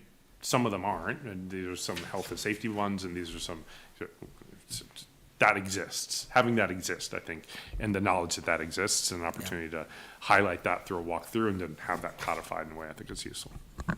Metaphorical or allegorical? Well, so I'm kind of thinking I don't think it has to. No. be a board goal. I don't think it does, but I have to make sure that I'm keeping track of all these things, so that we are following up on them and they are happening. And so that's what I'm just making a few notes about right now. If there's any process involved with this that's a goal for us, it's perhaps in that first walkthrough, hearing and develop, whatever those key domains of interest from that initial conversation is, and tracking them throughout the year. But that's really about reporting. There's nothing for us to do except to track it. I mean, if you want to go to the next level, instead of having a buildings and ground committee, there's a liaison from the Right. Board of Ed to the Director of Facilities. Yeah. If you really, but I'm not sure we need to do that. I mean, How are the toilets? yeah, exactly. Great. Sure. So that's the case. So I just want to make sure that the things that we said, the facilities tracking through the visit and the Director of Facilities reporting, monitoring the investments. So then that leaves us then with the four. Yeah. The campus master plan, the monitoring, the work of the FPPS, I might actually rewrite that a little bit, just in response to the audit. I think I actually want to put some wording into this related to the audit. The building visitation, and to create and adopt new board member orientation manual and related processes. So that's 4 goals. Okay, all right, so I'll rewrite those and look at them again and share them for votes, and they'll be on the agenda for action next time. Thank you so much, I Peggy. tried to make that as efficient as possible. No, you did a given that great we- job. Okay. Thank you. All right. So the next item then, I wish my computer didn't turn off in the middle of talking, is, Property tax. oh, here we go, not me, Exemptions. somebody else. I just made note a couple of weeks ago that we had an established meeting set up with the town, a couple of representatives, trustees from the town of Phillipstown, who were interested in hearing what our position was, or what background work we had done with various property tax exemptions of which we were eligible to consider. That includes the senior exemption and the emergency services exemption. So we met, we had a good discussion, and I would say we were very much in an information sharing, gathering and sharing phase of the discussion. We agreed to solicit certain information from other school districts, which I was charged with looking into. And on the other hand, our town representatives were going to look and try to gather some information as well that we could come back together and share. Sean was gracious in providing his time and attending that meeting with me. And anything else you wanted to mention? Both Ms. Farrell and Ms. Cotter were both, I think as curious as we were to know what the terrain is and to kind of gauge what the impact might be. So really, we weren't making any commitments at the time of any kind, but we definitely do want to, I think as we move forward, just be aligned in whatever it is we do, so that, and considering like things we don't know, like what are the administrative implications, are there questions of equity, are there other individuals in the community who give their time, and just make sure that we've thought thoroughly about that, and also, whether or not there's a moment for community, input and what that might look like too. But I feel like it was a good first conversation. Look forward to hearing more about it. We agreed that we would meet again later this month, early October, somewhere in that time frame. Yep. Thank you. All right, and so next up is a discussion related to the campus master plan. Yes, so I wanted to, Megan's just going to pull an overview document up. I wanted to provide the board with just a rough outline, recommended outline for how we approach what I see as 2 key objectives. The first is the adoption of the campus plan. So you've had it in draft form. We've are aware of the tax implications of Project 1, but putting that aside for a second, the plan itself reflects a lot of community feedback and a high level of engagement that occurred over the course of last school year and even going into the spring prior to that. And then the second objective is the process for determining the scope of Project One, which I think we're beginning to get into now, but I see these as two separate things for the time being, just to organize our work.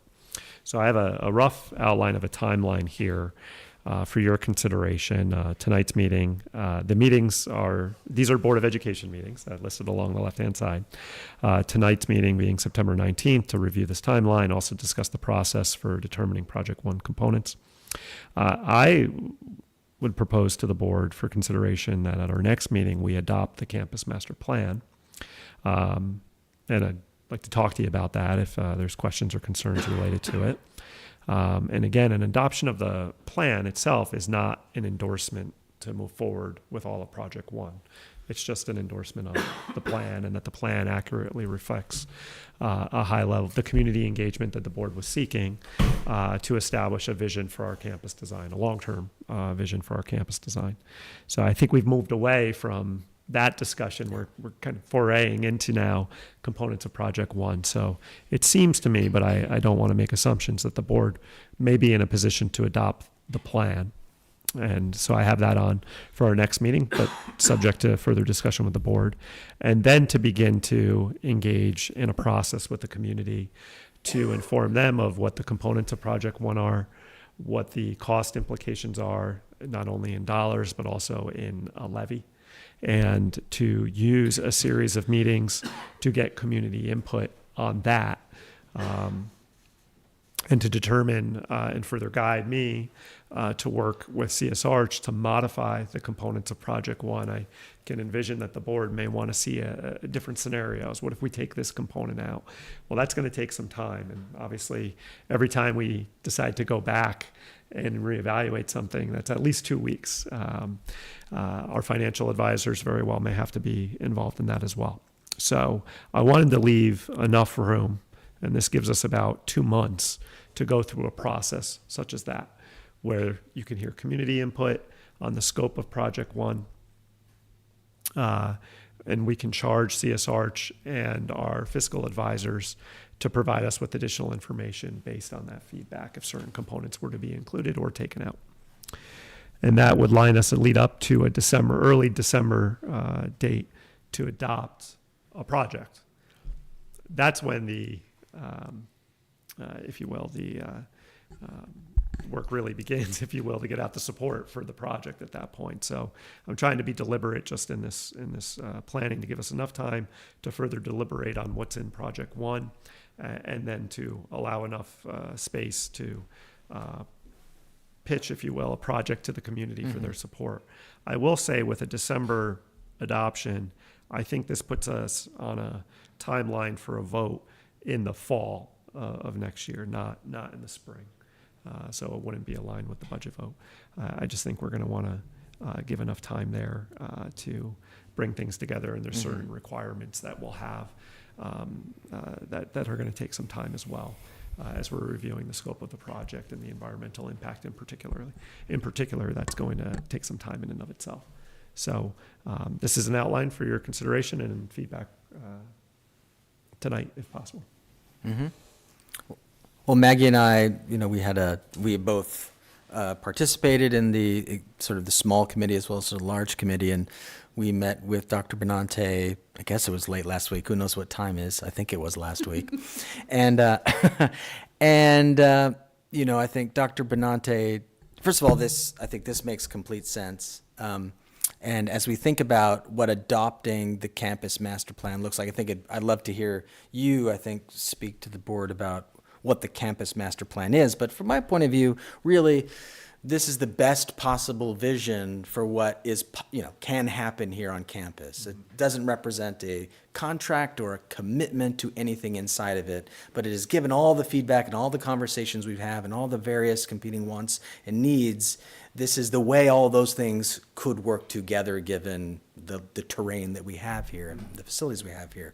And that, we've invested a lot of time and energy into it, and we've got what looks like a really great idea, big idea, and adopting is really a commitment. It's just one step further towards, improving the school given all the feedback we've had. So, and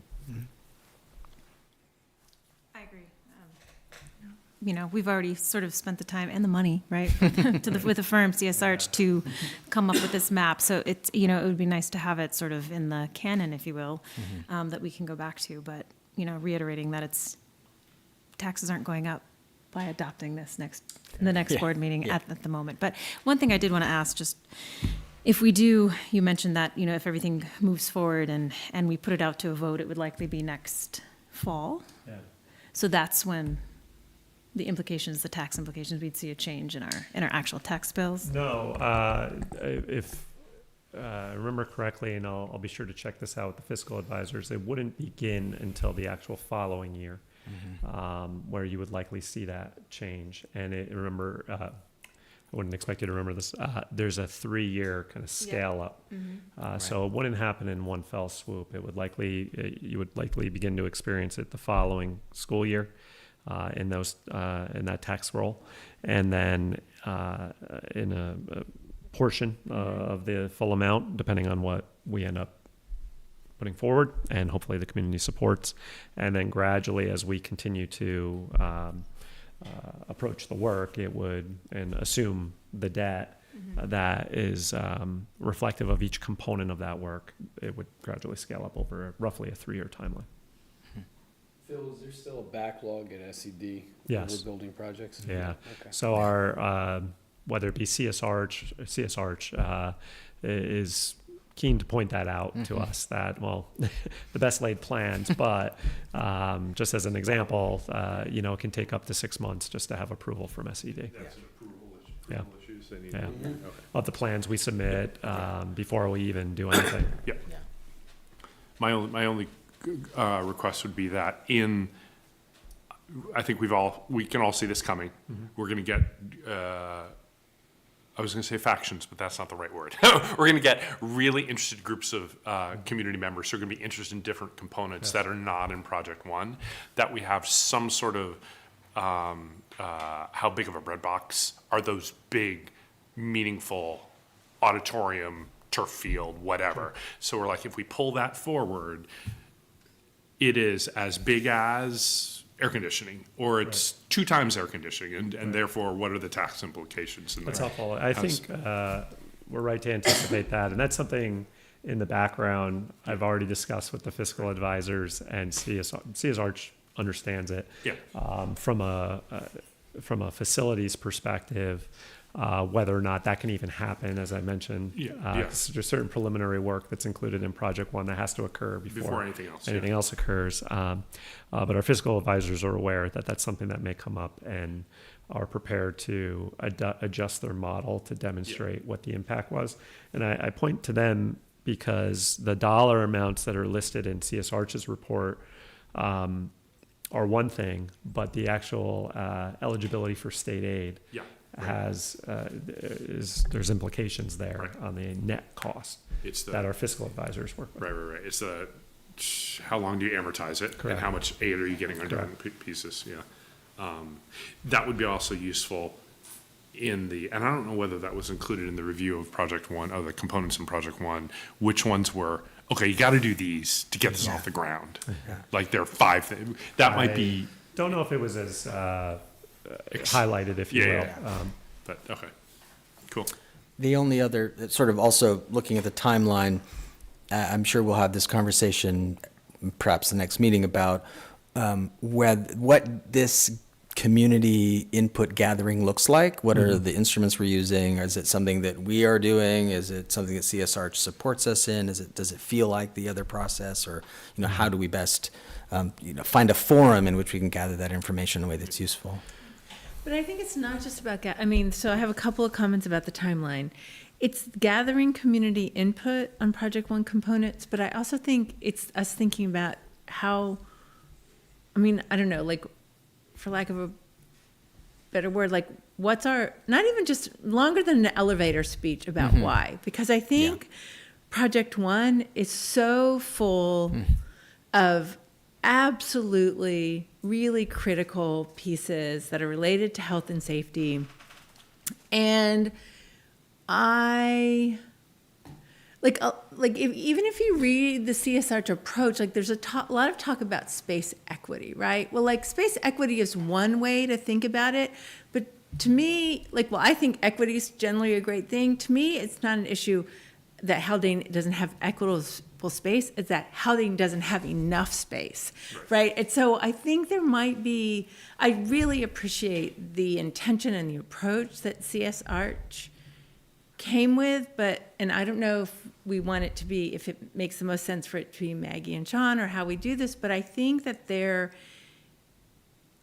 I think every time we go to the community, it's not fair, we don't want to expect that people have been following it all as closely as we have, and so we need to think about how to really succinctly lay out, this is what's in Project 1, and these are the realities that undergird it, right? Like we've heard from first responders forever that the campus flow is needs to be improved. There's safety issues related to how we access it. I mean, what's listed as this really represents X, Y, Z, right? And so I think we really need to take it upon ourselves, not just to be gathering input, but to every opportunity that we have, be communicating as clearly as possible the really critical factors underlying what's in Project 1. I mean, I think especially since it's a big project. So that's one thing about that. And the other thing is, I don't want to limit it to board meetings, right? And so I understand, for reasons people don't come to our board meetings, and we can invite them, and that's great, and we should, and I would love people to come.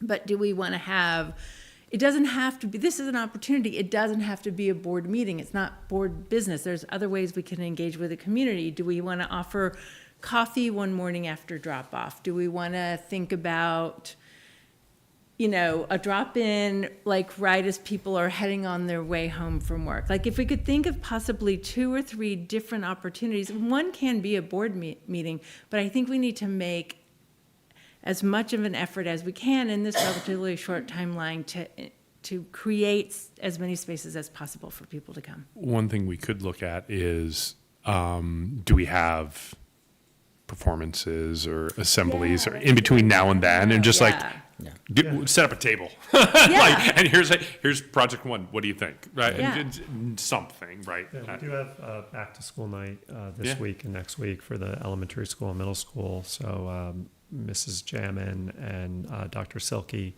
both have some time reserved for me to at least speak to this. It's not going to be a deep dive, obviously. There's other groups that are presenting as well before parents go off to their classroom. So it's not the intention of that evening to hear the full report, but at least to draw their attention that this is currently under consideration. Here's what it includes. And here's where we are in the process, and we're interested in hearing from you. I think that's a good that's a captive audience that we won't probably have again until performances in December. So I'll be at those events, but I could also outline a few other ideas for how we can engage the community. We've had mixed results with the online type presentations over the years. Some have been really well attended, others not so much. We do that for budget development. The coffee and conversation type approach is a good one as well. So I can map out a few thoughts for the board's consideration and feedback. Time at the football game. Yeah, I know. We got homecoming come up on Friday. I would say if there's when there's the project that includes a field, halftime at the football game will be a good time to. That's right. Talk about it. Yeah. Well, yes. Exactly. All right. Thank you. It's good. Yeah, thank you. Thank you. All right. So now it's time for the board to take action. So the recommended action. So moving into the policy manual audit. Ms. Shields? Be it resolved that upon the recommendation of the Superintendent of Schools, the Board of Education hereby adopts the 2023 Policy Manual Audit revisions as attached. May I have a motion, please? So moved. Second. Pretty self-explanatory. I don't think we need to say anything. Any questions about it? Okay. All those in favor? Aye. Aye. Any opposed? Moving into new business, the CSE, CPSE recommendations. Be it resolved that upon the recommendation of the Superintendent of Schools, the Board of Education hereby approves the recommendations of the Committees on Special Education and Preschool Special Education as presented. May I have a motion? So moved. Second? All those in favor? Aye. Any opposed?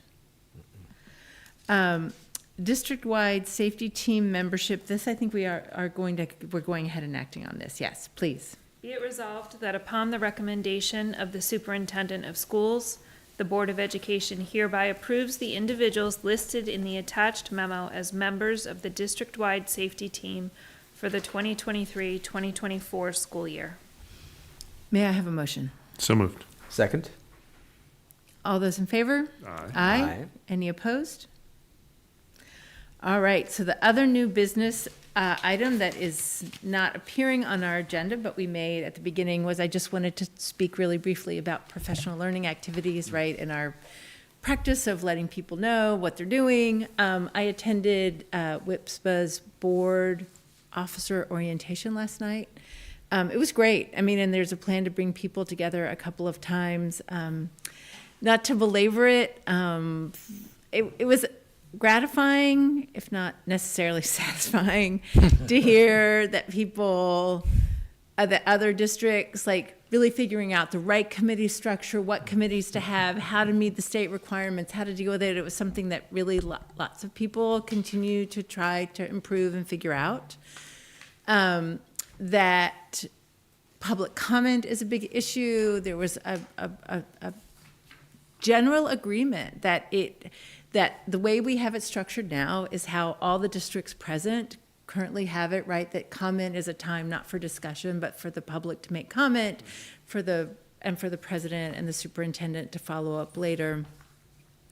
And that can be a very frustrating experience for people, but a real consensus that is the best way to operate board meetings. Other districts have a lot more public comment than we have. And so I think if we got to the point where there was a lot of public comment, we'd want to think about opportunities to create outside of board meeting engagement opportunities. I think we're going to be doing that around the campus master plan, but I think as we move forward, it may be something we also want to figure out ways to really, because the time to engage with the community is not during a board member, but let's find those opportunities. So there's those two things. So I did that. On Friday, I can't believe I'm doing all this. On Friday, I am attending the NISBA Superintendent Evaluation Workshop, which I've wanted to do for a while, just to make sure that this is going as well.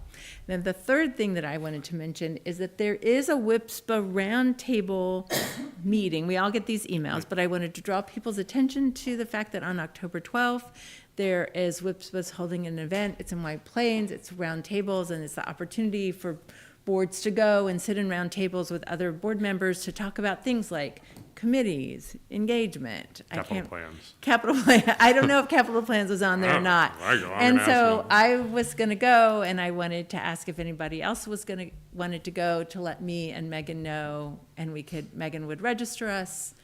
There's a nominal cost. There's snacks. We'd drive to White Plains. That answers that. So I'll look into it. I may want to go. Yeah, so let me know in the next Plains day. Especially, let me know in the next a day or two. And so so all of that was to ask, to update, and to ask. Thank you. And I believe that's all about that. Okay. So now we're at the second communication from the public. At this communication, the public is open to any topic anybody wants to speak on.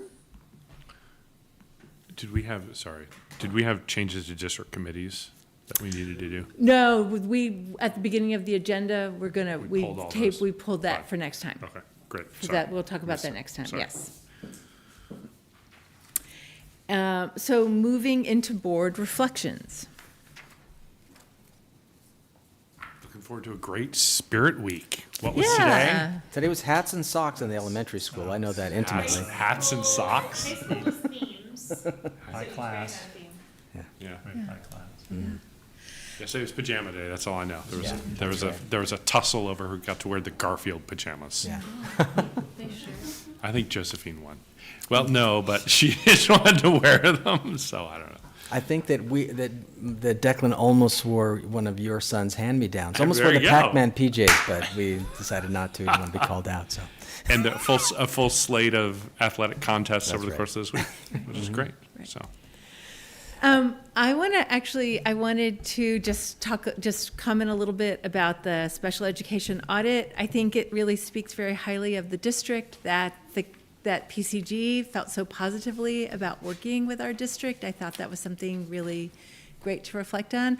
I'll admit, there are some things in that report that are a little hard to read, that are hard. I really respect our community members' desire to learn more about the report, so I think that's something I'm sure Dr.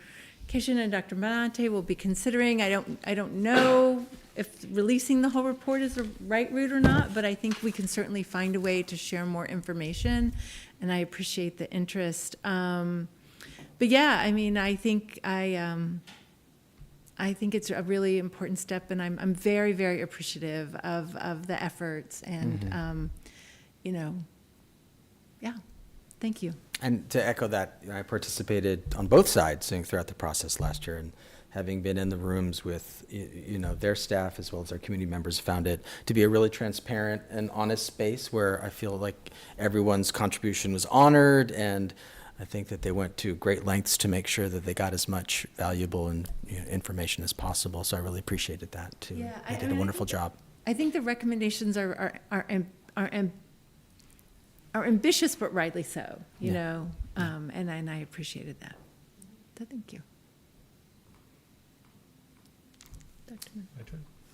I just would reiterate that it is School Spirit Week. It's homecoming week. There is a parade on Friday.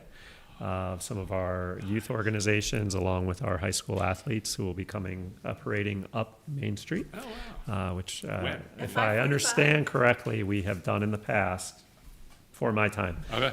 So this isn't a new thing, but it's maybe the looking at the revitalization calendar. of an old tradition. Yeah, but it is, I'm pretty sure 5:45. It's on the calendar. All I was right, looking, good. I was So- actually thinking the other day, when's homecoming week? And so I was searching It's- through the Yeah. calendar. Yeah. I was like, oh, it's this weekend. Yeah. As John, so yes, please head out to Main Street, support great. our kids and our at all levels who will be parading. And then culminating, there's a football game Friday night. All of our teams are playing between Friday and Saturday. So weather looks good thus far. So come on out to campus and cheer on our student athletes. I also wanted to just reiterate that my appreciation for Dr. Kishin and her efforts, along with the rest of her team and our faculty and staff and our parents who all engaged in the process. I thought PCG did a very thorough job in analyzing, several key components of our program. And as just, again, not to be repetitive, but we want to be learners.